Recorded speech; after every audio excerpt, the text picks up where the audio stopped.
Hello everyone, আশা করি সবাই খুব ভালো আছেন। আজকে আমি আপনাদের সামনে পরিবেশন করব রামাদান স্পেশাল একটি চাউমিন বা নুডলস রেসিপি।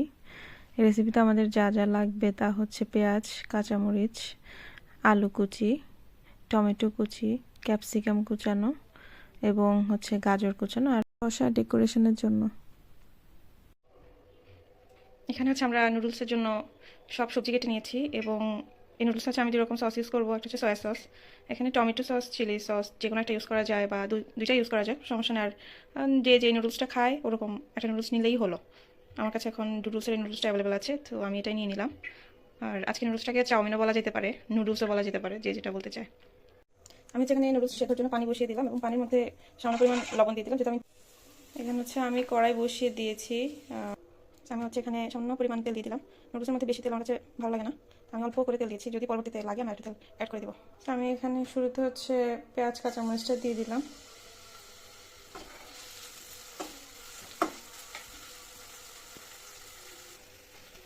আমি হচ্ছে এখানে নুডলসগুলোকে খুলে একটা বাড়িতে নিয়ে নিয়েছি, কারণ পানিটা অলমোস্ট সেদ্ধ হয়ে এসেছে, যাতে আমি নুডলসগুলো ইজিলি অ্যাড করতে পারি। আর একটা জিনিস সেদ্ধ হওয়ার সময় খেয়াল রাখবেন যাতে নুডলসগুলো ওভারকুক না হয়ে যায়। নুডলসগুলো বেশি নরম হয়ে গেলে কিন্তু এই চাউমিন বা নুডলসটা এটা মজা হবে না।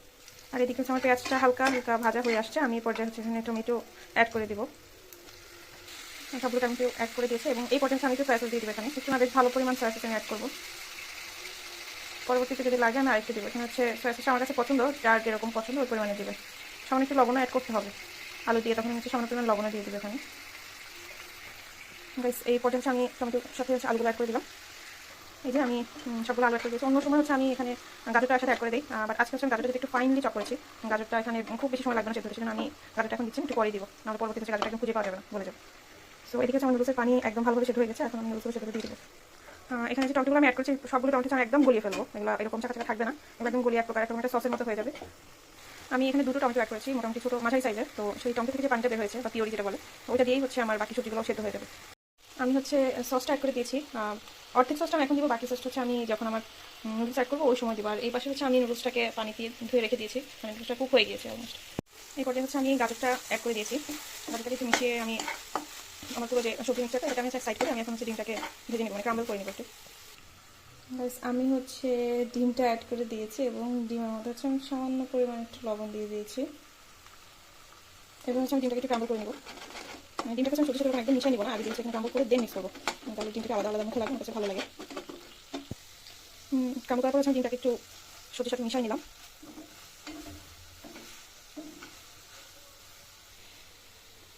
এবার হচ্ছে আমি ক্যাপসিকামগুলো অ্যাড করে দেবো, যেহেতু আমি ক্যাপসিকাম খুব লাস্টে দেই, কারণ হচ্ছে ক্যাপসিকাম সেদ্ধ হতে খুব কম সময় নেয় এবং ক্যাপসিকাম অধিক সিদ্ধ হয়ে গেলে ভালো লাগে না আমার কাছে।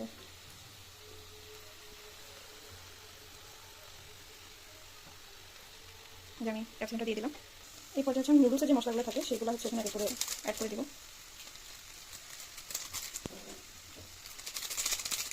এবার আমি সব কিছু একটু মিক্স করে নুডলসটা দিয়ে দিচ্ছি।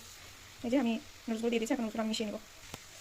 গাইস, নুডলস মিক্স করার পর যখন মনে পড়লো যে আমি বাকি সসটা অ্যাড করতে ভুলে গেছি, তো আমি পর্যন্ত বাকি সসটা দিয়ে এখন আবার একটু মিক্স করবো কিছুক্ষণ 2 মিনিট রান্না করার পরে আমার নুডলসটা রেডি হয়ে যাবে। আমার নুডলস রান্না করা ডান। বাবা নুডলস বলছি, এটাকে চাইলে চাউমিনও বলা যায়। দেখতে খুবই সুন্দর এবং কালারফুল হয়েছে, জানি না মোবাইলে কতটুকু বোঝা যাচ্ছে রাতের বেলায়, but this is looking so delicious. So এটা হচ্ছে আমার চাউমিনের ফাইনাল লুক। এটা দেখতে যেমন কালারফুল, খেতেও তেমনই ভীষণ মজা। সবাই প্লিজ বাসায় ট্রাই করবেন এবং জানাবেন যে এটা কেমন হয়েছে, এবং রেসিপিটি ভালো লাগলে please like, share and subscribe.